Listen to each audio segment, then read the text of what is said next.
আজ ছট পুজো। আর এই ছট পুজোর পূর্ণ লগ্নে আমরা এসে উপস্থিত হয়েছি রায়গঞ্জের কুলিক নদীর ঘাটে এবং সেখানেই চলছিল সূর্য দেবতার আরাধনা। ছট পুজোর যে পুজো অর্চনা, সেই ছট পুজোর পুজো অর্চনা কিন্তু চলছিল। মূলত সূর্য দেবতা এবং ছট মাতার যে পুজো, সেই পুজোকে কেন্দ্র করে এই ছট উৎসব। আমি আমার ক্যামেরা পার্সনকে একবার বলবো একদমই কুলিক নদীর তীরের যে দৃশ্য, সাধারণ মানুষের যে সমাগম, সেই চিত্রটা একটু তুলে ধরতে।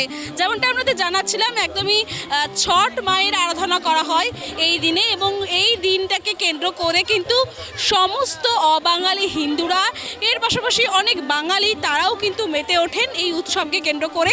এর পাশাপাশি আপনারা দেখতে পাচ্ছেন কুলিক নদীর তীরে একদমই সেখানে ছট পুজোর যে আয়োজন করা হয়েছে, ধূপ মোমবাতি ধূপ ধুনো সব কিছু জ্বালিয়ে ছট মায়ের যে আরাধনা, একদম 5 তারিখ থেকে শুরু হয়েছে এই পুজোর আচার অনুষ্ঠান।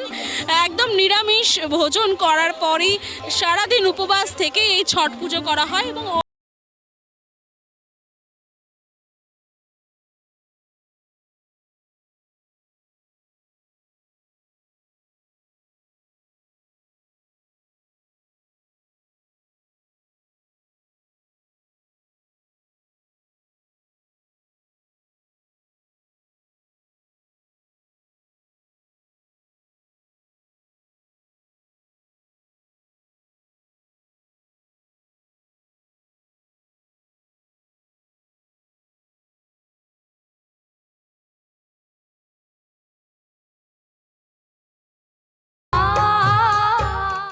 প্রচুর নিয়ম আছে।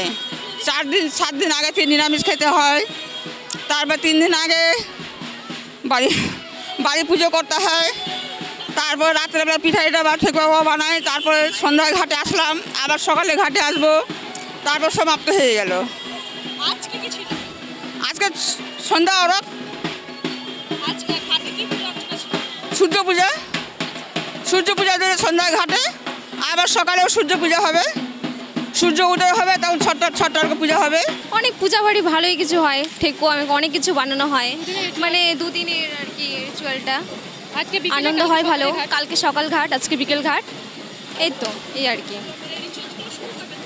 শুরু হচ্ছে 5 তারিখ থেকে শুরু হয়েছে, মানে লাউ ভাত 5 তারিখে হয়েছে, খান্না হয়েছিল কালকে, আজকে বিকেল ঘাট আর সকাল ঘাট কালকে, ব্যাস এতটুকুই। কি কি হয় মানে এই যে লোকগুলো আসছে আর কি, দণ্ডি কাটা বলে, যারা শুয়ে আর কি কাটছে ওটাকে দণ্ডি কাটা বলে। তারপরে ঘাটে নামবে, সূর্য ডোবা পর্যন্ত ঘাটে দাঁড়িয়ে থাকবে, এটাই আর কি। আবার সকাল ঘাট, সূর্য প্রণামে পড়ে। আপনারা দেখলেন কুলিক নদীর তীরে ছট পুজোকে কেন্দ্র করে অগণিত মানুষ, অগণিত পুণ্যার্থী, তাদের ভিড়।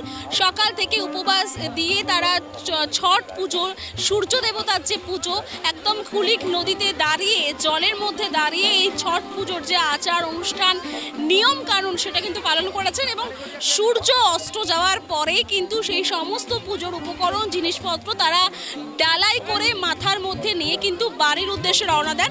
এর পাশাপাশি আরও একটা বিষয়, এই ছট পুজোকে কেন্দ্র করে কিন্তু দণ্ডি কাটা, সেই দণ্ডি কাটাও কিন্তু হয়ে থাকে।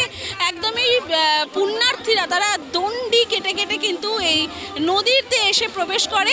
এরপরে আমরা এখানে কথা বলে নেব বেশ কিছু পুণ্যার্থী এবং দর্শকদের কাছ থেকে। চলুন শুনে নেওয়া যাক। আমরা এখানকারই রায়গঞ্জ বাসিন্দা, আমরা প্রতি বছর আসি, এবারও এসেছি, খুব ভালো লাগে পুজো দেখতে, আর ওদের নিয়মকানুন দেখেও খুব ভালো লাগে, জন্যই আসি। মানে নিয়মকানুন বলতে ওরা জলে নেমে সূর্যদেবকে আরাধনা করে যতক্ষণ পর্যন্ত সূর্য না ডোবে। এটা হচ্ছে বিকালের পুজো। সকালে যেমন সূর্য ওঠা আগ পর্যন্ত ওরা জলে নেমেই প্রার্থনা করে, তারপরে আরতি দেখায়, যেমন আমাদের পুজো হয় সব কিছুতে আরতি করে, ওই রকমই। কিছু থাকে বলতে ছোটো মোটো একটু হয়তো মেলা হয়, আর বাচ্চাদের সব আনন্দ ফুর্তি, এরা বাজি ঠাজি ফাটিয়ে আনন্দ করে, এমনি কিছু নেই। পুজো মানে শুধু পুজোটাই, এখানে এক্সট্রা কোনো কিছু যে দিয়ে আনন্দ করা সেটা বাচ্চারা করে, এখানে কোনো এক্সট্রা অর্ডিনারি কোনো কিছু নেই পুজোটাই। হ্যাঁ, আমরা প্রতি বছরই আসি, আমাদের এখানে সব বাড়ির মাসিদের পুজো হয়, আমরা প্রতি বছরই আসি। বিকেলবেলা ভালো লাগে, খুবই ভালো লাগে। আপনারা শুনলেন দর্শকদের কথা, একদমই প্রতি বছর এখানে প্রচুর দর্শকের সমাগম হয়, রায়গঞ্জ সহ দূর দূরান্ত থেকেও মানুষ কিন্তু এখানে আসেন। এর পাশাপাশি যেমনটা একদম ভক্তি নিষ্ঠা সহকারে সকাল থেকে সূর্য দেবতার পুজো করা হয়, এই কুলিক নদীতে জলের মধ্যে নেমে সূর্য দেবতার পুজো করেন সকলে, পাশাপাশি সূর্য ডোবার পর কিন্তু সেই পূজা অর্চনা শেষ হয় এবং তারপরেই কিন্তু তারা মাথায় ডালা নিয়ে যায় বাড়ির উদ্দেশ্যে। এরকম করেই প্রতি বছর কিন্তু এ বছরও এই যে উৎসব ছট পুজোর যে অনুষ্ঠান তা কিন্তু রায়গঞ্জে মহা সমারোহে পালিত হচ্ছে। পুজো উপলক্ষে থাকছে মেলার ব্যবস্থা, প্রচুর মানুষ, প্রচুর আলো, প্রচুর দর্শনার্থী কিন্তু দূর দূরান্ত থেকে আসেন এই ছট পুজো উপলক্ষে। ক্যামেরায় আনন্দ সরকারের সঙ্গে সুষমা পাত্র রিপোর্ট, প্রাইম টিভি বাংলা।